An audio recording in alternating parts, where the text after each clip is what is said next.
Hi guys, today is pupunta tayong Korea. Hindi. Dadaling ko kayo sa Korea.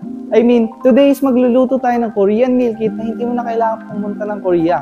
Dahil once na matry mo to, mapipil mo na rin nasa famous Korean restaurant ka na. And today is magluluto kayo ng stir-fried chicken na famous sa Korea at tinatawag itong dak galbi.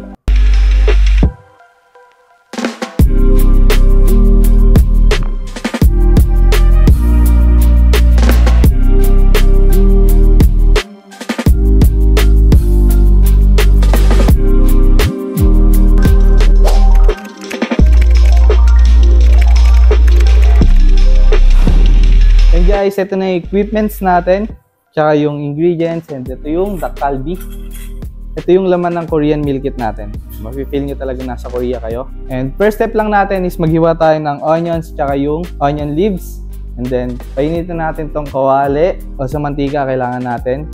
Tsaka, pasok lang natin tong dak galbi. And then, that's it. Sobrang bilis. And mapipil mo na nasa Korean restaurant ka na. O, ano pang ginagawa natin? Tara, simulan na. So, cut lang natin ng maliliit yung onions.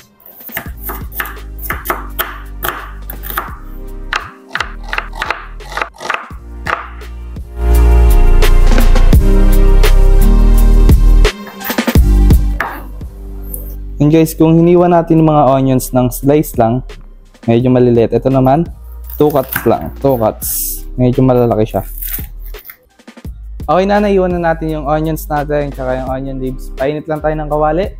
Nilagyan natin itong mantika. Tapos gisa natin to. Panong muna natin. Okay, medyo mainit na yung kawali natin. Lagyan natin itong mantika. And guys, onting mantika lang ilalagay niya. Okay na yan. Bigyan karami lang. Okay, medyo mainit na. Lagay natin tong onions. Onions lang muna. Huwag nyo muna isama yung onion leaves. Gisa lang natin.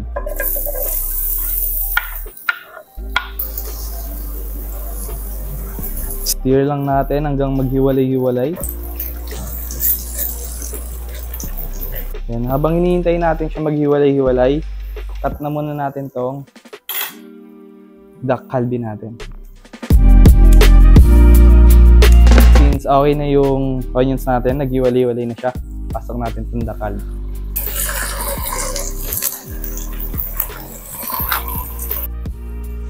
And stir lang natin tong dak galbi. Gisa natin sa onions para lumabas yung lasa niya talaga.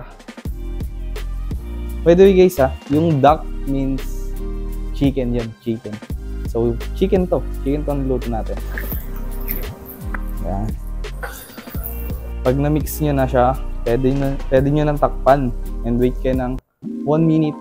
Then pasok natin tong onion leaves. Okay, pag ganito na yung texture ng dak galbi nyo, yan, pag ganyan na, pwede nyo nang ilagay yung onion leaves. And then, stir nyo lang ulit. Ang view pa lang, parang nasa Korea ka na. Higit, dun pa lang, panalo na ako eh. Okay, mix na natin, takpan lang ulit, and wait tayo ng mga 1 minute, kain tayo.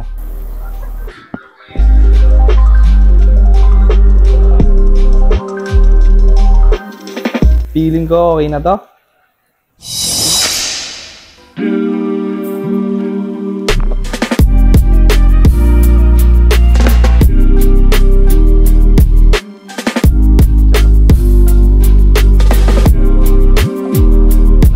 Bago pala tayo mag-start kumain guys, maraming salamat sa mga nakasubscribe. 238 na tayo. Maraming salamat sa inyo. Palakpakan dyan. Woo!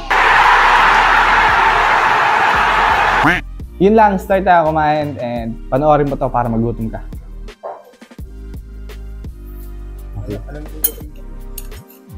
Let's go.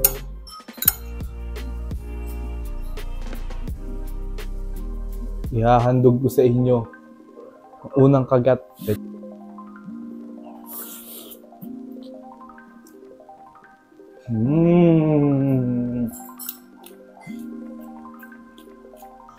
Sarap. Iba yung texture ng manok nila. Ang sarap. Ayun o.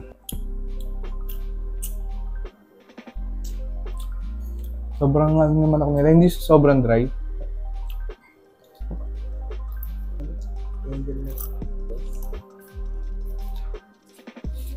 Habang kumakain tayo, mapagkwento na sa inyo. Meron kayong mga tanong, comment tayo dyan sa baba. Sasagutin ko yung mga tanong nyo. Kung saan ba yung galing yung Korean meal kits natin, maluluto natin. Pwede nyo rin itong ma-avail. Comment na kayo dyan. Kasuhin ko kayo. Solid to kasi nga, di nyo na kailangan pumunta sa mga malayong lugar like Korea para kumain. And meal kit na kasi siya. Sobrang dali niyang lutuin. Yung main ingredients naka-ready na. As pack nyo na lang siya makukuha. Kukuha lang kayo ng mga side ingredients like onions, ganun. Pwede na kayo mapagluto ng ganito. Meron tayong content sa susunod na magluluto ako sa labas. Sana masuportahan nyo yun. Kung makita nyo ako sa daan, pumunta kayo, mag-subscribe na kayo.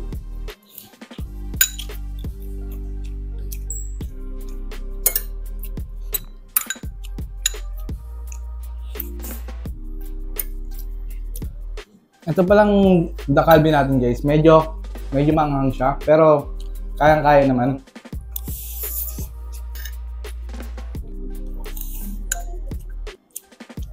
Last bite. Okay guys, para sa next episode natin, magluluto tayo ng Korean meal kits. Ito, pork dorokchiki.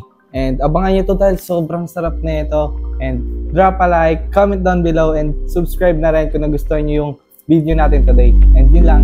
Bye-bye!